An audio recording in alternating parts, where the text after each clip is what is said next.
So this is a Tim Pool segment, a video, where he's basically been talking about how society has, betrayed men and boys, like his headline says. They are more likely to be abusing all sorts of substances, more likely to end themselves, less likely to have friends or a significant other, etc. Young men are left behind. And he explains why, in his opinion. Well, I can tell you why I think this is. Men are worthless. In society, a young man is worthless. Sorry, that's reality. So it's tough. But don't get me wrong. You must develop your worth. You must build your worth. Now, I'm being kind of a dick on purpose. Men, of course, are not worthless. A young man has all the potential in the world to be a great leader, to be a CEO, to be whatever he wants to be. This is something I disagree with. It's not that a young man is worthless and only CEOs or whatever, doctors and physicists are of worth to society. I think young men have a lot of worth to society. Who goes to war? Who builds a house? Who works on an oil rig? Who is going to get rid of your trash? All of the necessary work for human civilization to exist is done by men, mostly young men. Right, 20 to 30 is when you are the most energetic and the most, how to put it, hardy, tough. You can work a lot of hours doing physically demanding work with the least consequences to your health when you're young. And it's mostly, almost exclusively young men doing it. Society needs these young men, but it does not value them.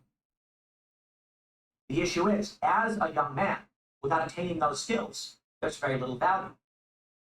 And this is the reality of evolutionary biology or the state of men and women.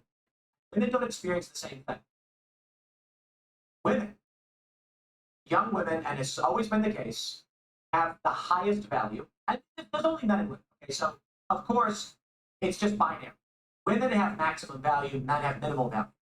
Over time, this inverts. A skilled male who has survived tumult is scarred and chiseled and ripped and hairy and 35 years old. And it's the winter in the northern Europe. This is a guy who knows how to live.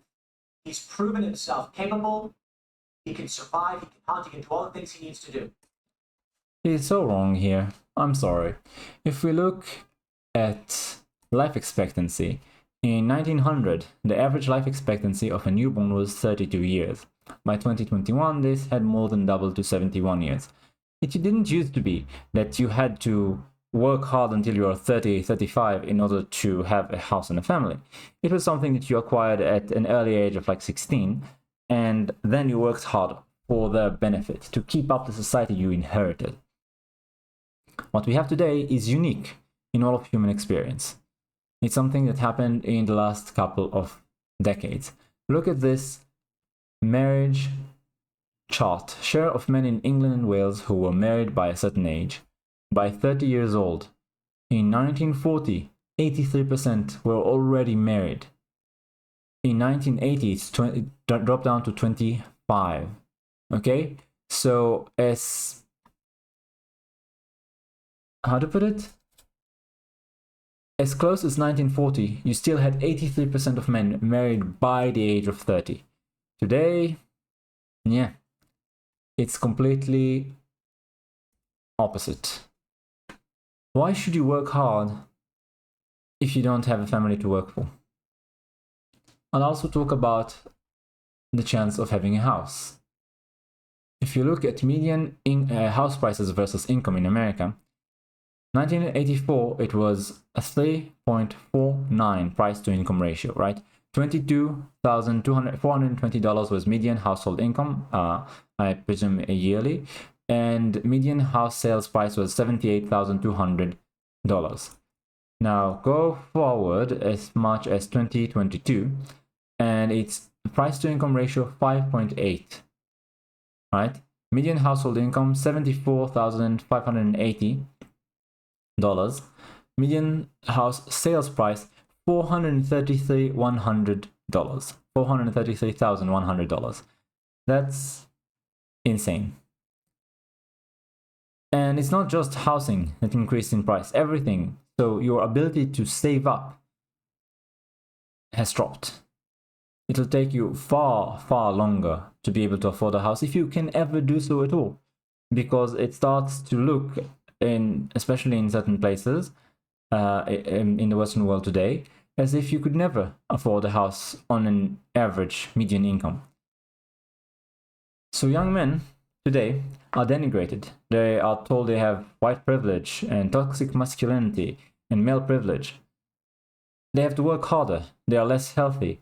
The testosterone levels have dropped by 60-70%. How much by now? Which means testosterone in men is linked with your ability to heal faster, your ability to build up muscle faster, your cognition, your intelligence, levels of energy. Without testosterone, you have more lethargy and depression. And after this drop in testosterone, you also have to deal with more chemicals and microplastics, etc. Health is dropping across the board. Young men are also not raised to work hard and be tough. They're raised in more comfort, which means they have less discipline and less willpower. A certain level of comfort is fine and even good for you, but too much can be poison to your willpower and your discipline. And you're also not raised with the values of hard work and being able to face obstacles and adversity. So you have to figure it out yourself. You have to work harder than ever in terms of the effort you put in because of your bad health. You will receive no recognition. It used to be that just being a working man, working hard, was something respectable. There was dignity to it. Receiving charity was shameful. It was done in secret, both to preserve the dignity of the one receiving, as well as to preserve the meaning of it for the one giving charity. If you virtue signal your charity, then it was considered to be as though you have never given at all. You have done it selfishly. It was not a charitable act. We have lost these values. So you don't have the same incentives.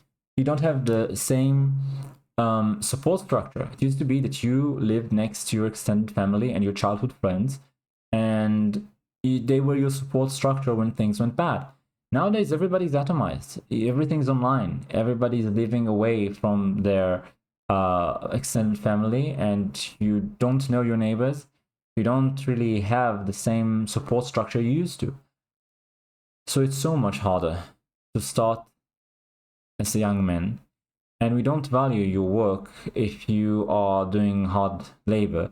Even if you get some remuneration in terms of economic value, money, driving a truck, working in an oil rig, working in construction, doing the necessary work that society requires in order to go on, to build and upkeep society, it still is considered something lowly that women don't appreciate. They will probably avoid you if they know that this is what you do for a job.